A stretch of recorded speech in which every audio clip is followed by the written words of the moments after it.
স্বপ্নে যদি রাসূল সাল্লাল্লাহু আলাইহি সাল্লামকে দেখতে চান, এই আমল করুন। প্রিয় ভাই বোনেরা, মনে রাখবেন আমাদের প্রত্যেকটি মানুষের জীবনের সবথেকে বড় একটি স্বপ্ন আছে যে আমরা স্বপ্নে রাসূলুল্লাহ সাল্লাল্লাহু আলাইহি ওয়াসাল্লামকে দেখতে চাই। আর মনে রাখবেন, রাসূলকে যদি কেউ স্বপ্নে দেখে এটা কখনো মিস হয় না, এটা কখনো মিথ্যা হতে পারে না। কারণ রাসূলুল্লাহ সাল্লাল্লাহু আলাইহি ওয়াসাল্লাম জানিয়ে দিয়েছে, মান রাআনি ফিল মানামি ফাকাদ রাআনি। কেউ যদি স্বপ্নে আমাকে দেখে সে আমাকেই দেখেছে। অনেক সময় এমন হবে না আপনি কাউকে দেখেছেন, কোনো একজন ব্যক্তিকে, কোনো একজন আলেমকে, এবং মনে হচ্ছে এটা রাসূল না, এমনটি কোনো মিস কখনো আপনার জন্য হবে না। আপনি মিস্টেক করবেন না কোনো স্বপ্নের মধ্যে। আপনি যদি মনে হয় যে রাসূলকে দেখেছি স্বপ্নে, আপনি রাসূলকেই দেখেছেন। এজন্য আমাদের সবার স্বপ্ন হলো রাসূলকে স্বপ্নে দেখব। একবার যদি কেউ রাসূলকে স্বপ্নে দেখতে পারে, রাসূল কারীম সাল্লাল্লাহু আলাইহি ওয়াসাল্লাম জানিয়ে দিয়েছেন, কেউ যদি রাসূলকে একবার স্বপ্নে দেখতে পারে, আল্লাহ তাআলা তার জন্য জাহান্নামের আগুনকে হারাম করে দিয়েছে, জান্নাত ওয়াজিব করে দেয়। রাসূলকে যদি একবার স্বপ্নে দেখা যায়, জীবন বদলে যাবে, পরিবর্তন হয়ে যাবে। আমার প্রিয় ভাইরা, তার জন্য আমরা বেশি বেশি দোয়া করব যে আল্লাহ, আমল করব যে আল্লাহ একবার হলেও রাসূলকে আমাদেরকে স্বপ্নে দেখার তৌফিক দান করেন, আমিন।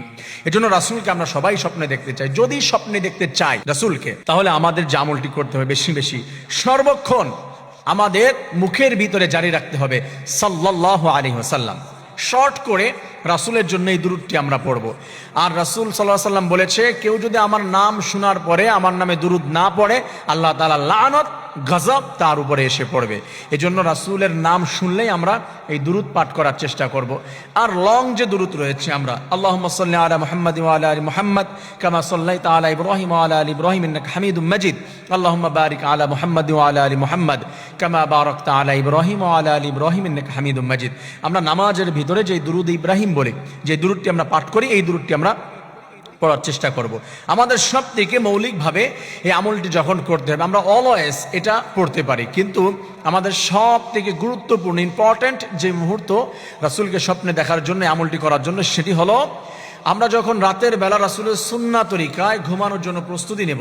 আমরা বিছানায় শুয়ে শুয়ে অনেক সময় আমরা খারাপ স্বপ্ন দেখি, অনেক সময় ঘুমের ভিতরে ভয় পাই, অনেক ধরনের প্রবলেম ক্রিয়েট হয়। সেক্ষেত্রে আমাদের ঘুম আসে না। অনেকের যে দেখা যাচ্ছে ট্যাবলেট খেয়েও ঘুমাতে পারে না, সে মানুষগুলোকে বলছি, আপনি রাসূলের জন্য, তাকে খুশি করার জন্য, তাকে স্বপ্নে দেখার জন্য আপনি যেটা করবেন, আপনি শুয়ে শুয়ে রাসূলের জন্য যদি দুরূদ পড়তে পারেন, এভাবে দুরূদ পড়তে পড়তে আপনি ঘুমিয়ে যাবেন। আপনি ইনশাআল্লাহ ওযু অবস্থায় সুন্নাহ তরিকায় যদি ডান কাঁধে ঘুমাতে পারেন, আল্লাহ তাআলা কবুল করলে অবশ্যই এই টেন্ডেন্সি, এই আশা যদি আপনার মধ্যে বেশি বেশি থাকে, আপনি অবশ্যই রাতের বেলা একদিন আমার রাসূলকে আপনি স্বপ্নে দেখতে পারবেন। সুবহানাল্লাহ। আমার প্রিয় ভাই বোনেরা, আমাদের সবারই আশা রয়েছে।